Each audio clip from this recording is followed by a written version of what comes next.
Guys, samahan niyo po ako ngayon guys. Pupunta po tayo doon sa Masara kung saan po ay maraming tao na tabunan at saka yung dalawang bus po na service ng Epix. Kaya ngayon guys, pupuntahan po natin. Mag-isa lang po tayo pumunta doon dahil po ayaw kung may mapapahamak po na kasamahan ko. Kaya let's go guys. I-update ko sa inyo kung yung mga area doon kung gaano po baka delikado para makita po ninyo. Dito na tayo sa Masara guys. Malapit na po tayo sa barangay. Papunta na po tayo, sana makapasok po tayo dito doon sa pinangyayarihan po kung saan po maraming tao na tabunan. Mahigit 200.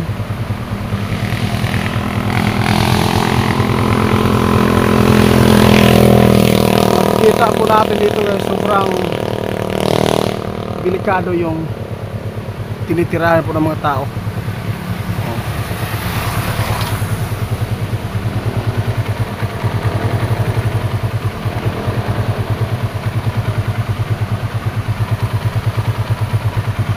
Kaya let's go. Punta tayo doon.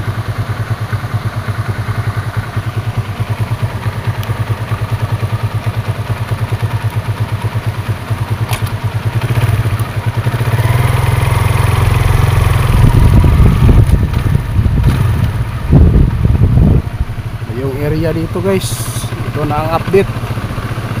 Sana po ay kurong sa kadelikado. Papunta tayo sa barangay Masara kung saan nangyari ang di inaasahang pangyayari po doon.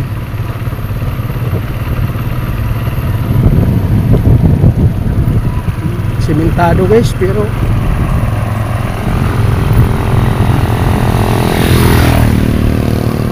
napakadelikadong area. Papunta na tayo. Sana po makapasok tayo doon sa barangay Masara kung saan maraming tao na natapunan. Baka meron tayong itulong po doon.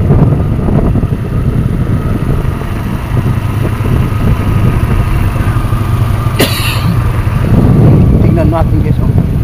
Tingnan natin. Sobrang ganda tingnan nyo. Okay. Pero ito pag nagla-slide ito, hindi ka talaga makikita. Itong tubig na to, ito yung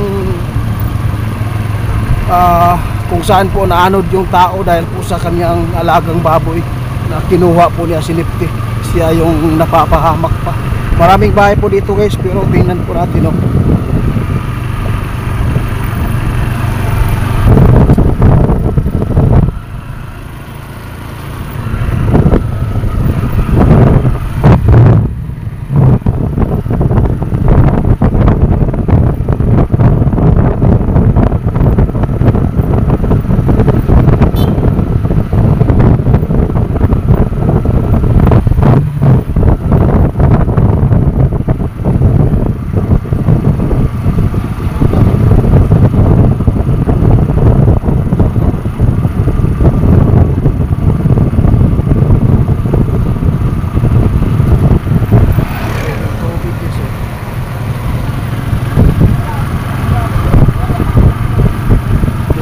mga bahay.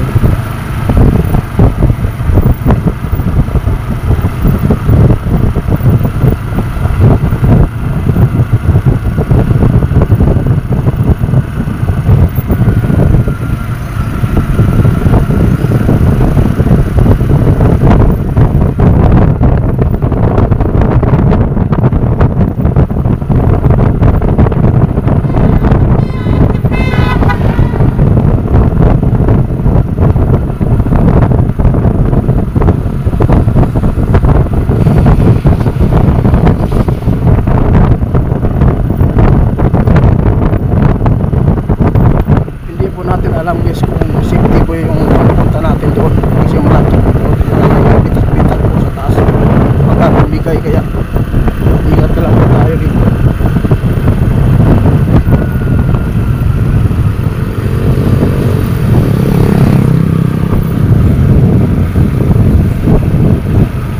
Mga bahay dito puro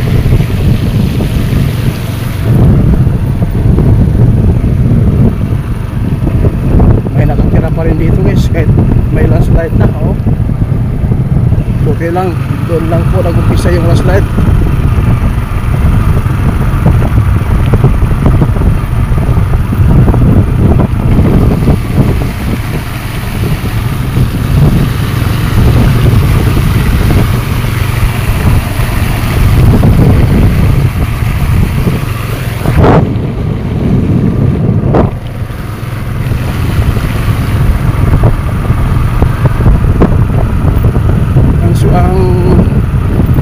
Swerte dito guys yung ano, yung may-ari ng mining, siya lang po yung nagpapalaki sa kanyang tiyan.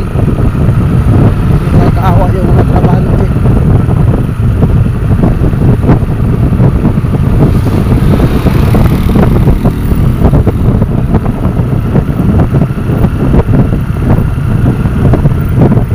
Nasa 3 hours yung biyahe guys.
Pa rin ang tubig dito guys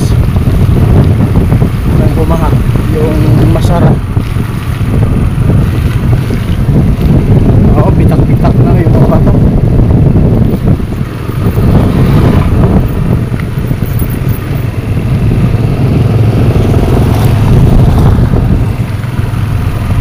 Ito yung tubig guys.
palabas po, no? Galing po doon sa area na baka meron na pa na rescue dito na mga buhay pa. Sana po magdasalan po tayo lahat para po safety po yung mga tao, at sana meron pong makukuha na buhay dyan sa ilalim pa. Galing po yung army doon sa taas.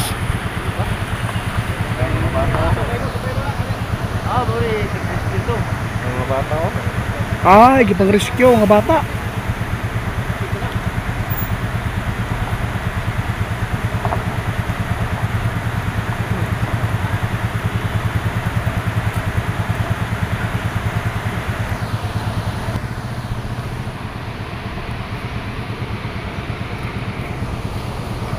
Pero lakay ko dito kanang kabanay nimo. Pero pagkumangko niya. Pagkumangko niya.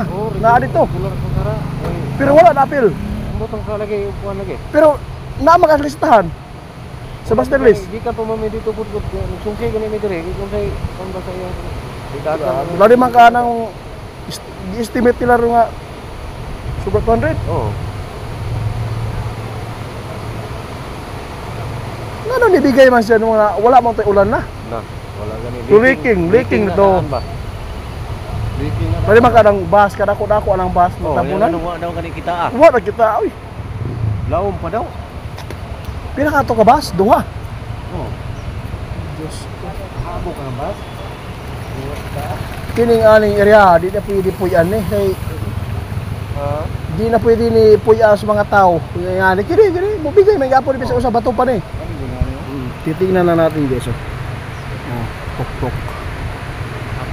Oh, napakataas yung Tapos doon sa unahan, Masara yung barangay ay parang parang nakawa.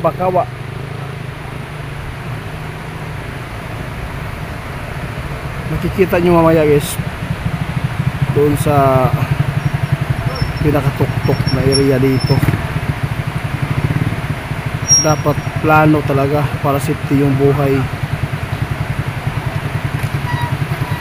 Bawal tayo makapasok doon sa area dahil pinalabas lahat yung mga trabahante doon.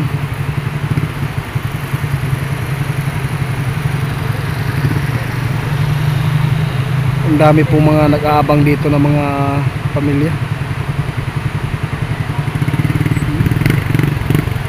Kanina may nakuhang patay, kinarga na sa sinakay sa helicopter.